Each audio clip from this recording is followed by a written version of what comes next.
आपने देखा नहीं पिछले दिनों वाराणसी में क्या हुआ? 14 लोगों के खिलाफ FIR हुई, 14 लोग अरेस्ट हुए। इफ्तिहार पार्टी नाव पे कर दी गई, गंगा पे कर दी गई, हड्डियां डाली गई। तो क्या मतलब था? लोग जो वहाँ अशांति फैलाएं, जिनके मुंह में राम होगा बगल में छुरी होगी, तो ये मुंह में राम बगल में छुरी वाली संस्कृति क्लियर कर दी गई।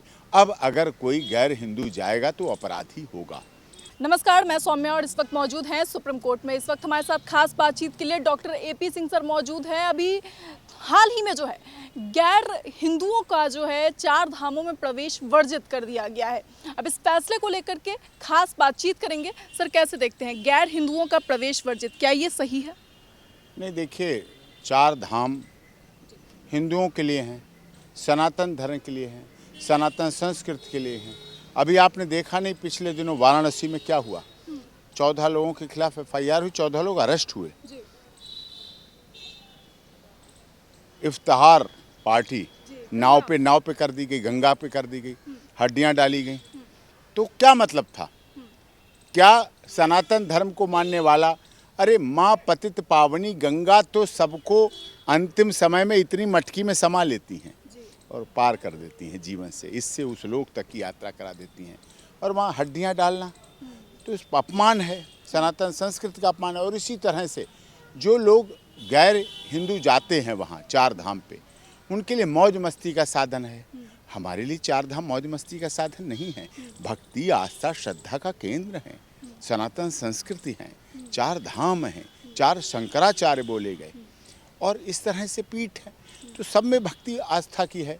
तो बहुत अच्छा निर्णय लिया गया है, जिससे कोई ऐसे लोग जो वहाँ अशांति फैलाएं, जिनके मुंह में राम होगा बगल में छुरी होगी, तो ये मुंह में राम बगल में छुरी वाली संस्कृति क्लियर कर दी गई। अब अगर कोई गैर हिंदू जाएगा तो अपराधी होगा, अपराध की तरह उसको श्रेणी में गिना जाएगा। और जो ये कहता है कि मैंने डर में सनातनी हूँ, हाँ, हिंदू तो सभी थे, लेकिन बाद में धर्म परिवर्तन कराया गया, बड़े पैमाने पर धर्म परिवर्तन हुआ। जो लाखों जनेऊ काटे गए, इसका मतलब क्या था? लाखों ब्राह्मणों को मारा गया, धर्म परिवर्तन कराया गया, उनके परिवार का धर्म परिवर्तन कराया गया। तो जो धर्म परिवर्तन हुआ है उसमें से घर वापसी जो करना चाहते हैं तो अपने रीति रिवाज और परंपरा से करें घर वापसी, घर वापस हों, बाकायदा गंगा जल गौमूत्र के साथ पूजा अर्चना के साथ घर वापसी करें और फिर से सनातन धर्म ग्रहण करें, एफिडेविट दें अपना और यात्रा पर जाएं। कौन मना कर रहा है? उसमें कोई मनादी नहीं है। सवाल यह है कि देश में गंगा यमुना तहजीब चलती है, ऐसे में आपको नहीं लगता कि लोगों के मन में एक खटास उत्पन्न होगी? नहीं, गंगा में हड्डियां फेंकने कौन जाता है? हिंदू तो गंगा स्नान करने जाता है, तब भी घर से पहले स्नान करता है, फिर गंगा में स्नान करता है जाके। इतनी बड़ी पवित्रता है, इतनी बड़ी। और 70 करोड़ लोग दिव्य कुंभ में, दिव्य महाकुंभ में नहाए एक साथ। कोई जाति नहीं, कोई क्षेत्र नहीं, कोई भाषा नहीं, कोई संप्रदाय नहीं। कई बार ऐसी घटनाएं अब घटित होती हैं। आपने कवर किया था पिछले वर्ष हाथरस भगदड़ हुई। हाथरस भगदड़ नारायण शाकाहारी को बदनाम करने के लिए की गई, उत्तर प्रदेश सरकार को बदनाम करने के लिए की गई, उत्तर प्रदेश पुलिस को बदनाम करने के लिए गई। कोई तो ऐसा समाज में हैं लोग जो सनातन धर्म को बदनाम और अपमानित करना चाहते हैं। कोई तो लोग ऐसे हैं जो लगातार इस दृष्टिकोण और दृष्टि से लगातार ऐसा काम कर रहे हैं। तो ऐसे लोगों का इलाज, ऐसे लोगों की पर कार्रवाई होके ही कार्रवाई होगी। अभी आपने देखा उत्तम नगर में तरुण खटीक की हत्या होली वाले दिन हुई, रंग पर हुई। उन लोगों ने की जो सुबह 8 बजे से रात के 8 बजे ओवर टाइम करते करते रंगरेज हैं। दिन भर उनके ऊपर लाल पीला हरा काला नीला सफ़ेद रंग ही पड़ता रहता है। पुताई का काम करते हैं, पेंटिंग का काम करते हैं, लेकिन उन्हें होली के समय का उस बच्चे के द्वारा गुब्बारे में से कुछ निकले हुए बूंद रंग के वो उन्हें बुरे लग गए और उसको ले जाके उन्होंने पत्थर उठा के, सीवर उठा के कुचल के तरुण खटीक को मार दिया गया। उन्होंने कहा ना सर कि उनका रोज़ा खराब हो गया। रोज़ा खराब हो गया। जब पुताई करते हैं, रंगाई करते हैं, तब भी तो काम करते हैं, तब भी तो वो कार्य कर रहे हैं, तो नहीं रोज़ा खराब होता है। अब होली के दिन रोज़ा खराब करने, कौन सा अल्लाह कहता है कि रोज़ा पे रंग पड़ जाए, कहाँ लिखा है? मेरे आपने तो देखा है, ऑफिस में कुरान शरीफ रखी है, कहाँ लिखा है कि रोज़े में अगर रंग पड़ जाए तो हत्या कर दो, किसी को मार दो, घर में घुस के 25-26 लोग जाके मारो, दरवाज़ों की कुंडियाँ बाहर से लगा दो जिससे कोई बचाने भी ना पाए। एक बच्ची पे, एक छोटी सी बच्ची पे उसका धर्म बताया गया, उसे ये बताया गया कि होली है, जब अगली होली आएगी तो तेरे जीवन भर के लिए होली पर धब्बा लगा दिया गया क्योंकि तेरे चाचा की हत्या कर दी गई।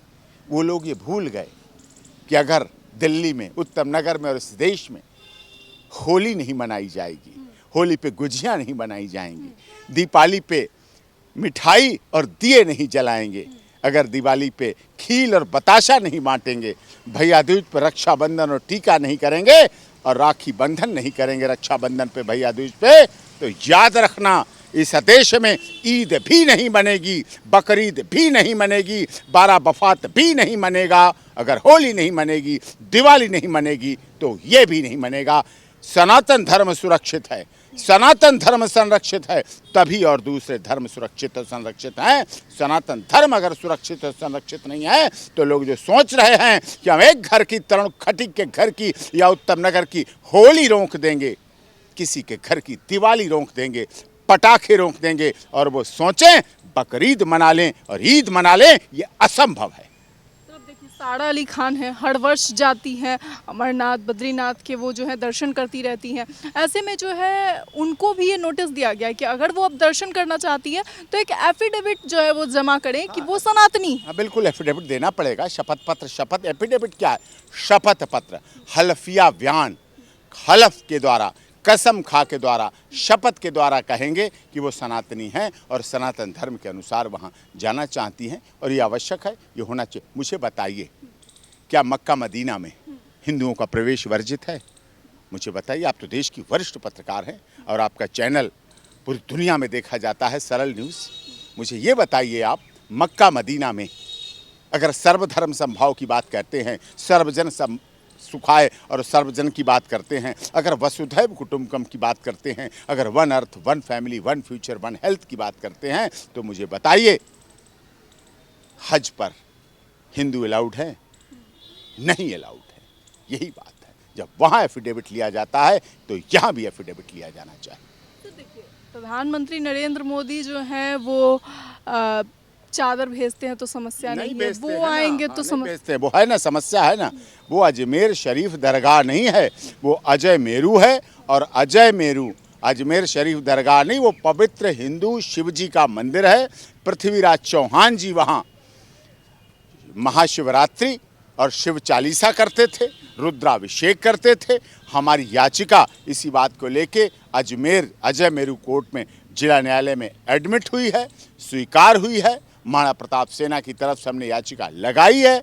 महाराणा प्रताप सेना के राष्ट्रीय अध्यक्ष राज्यवर्धन सिंह परमार हमारी याचिका करता है, जिसमें हमने कहा है और साफ तौर पे कहा है कि वहाँ सनातन हिंदू का शिव जी का मंदिर है, आक्रमणकारी आए, आताताई आए और उन्होंने दरगाह बनाई।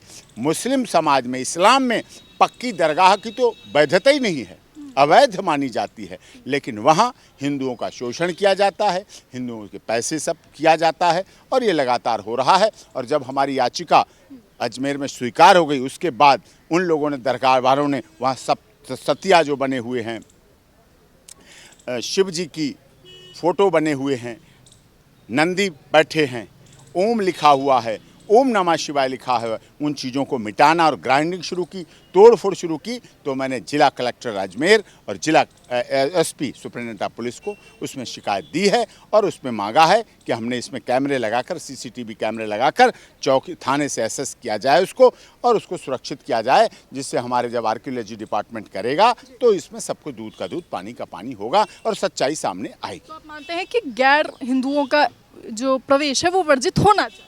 हाँ, वर्जित होना चाहिए और ये पहले से हो जाना चाहिए था, लेकिन नहीं हुआ। अब जब से सुधरे तब से हुए। पहले ऐसी भी घटना नहीं हुई थी कि वाराणसी जैसी पवित्र स्थली पे नाव पे रोज़ा इफ्तियार पार्टी बनाई गई हो। पहले ऐसा भी नहीं हुआ होली पे किसी हिंदू को मारा गया हो घर में घुस के, ऐसा भी नहीं हुआ। तो जब ऐसा नहीं हुआ तो अब ऐसा हुआ है तो इसका परिणति भी होना चाहिए। एक्शन होगा तो रिएक्शन भी उसका आएगा और सामने पता चलेगा। तमाम जानकारी के लिए। तो साफ तौर पे आपने सुना, अभी से लेकर आपकी क्या राय है, अपनी राय कमेंट बॉक्स में ज़रूर बताएं। फिलहाल इस खबर में इतना ही। ऐसी तमाम खबरों के लिए देखते रहें सरल न्यूज़।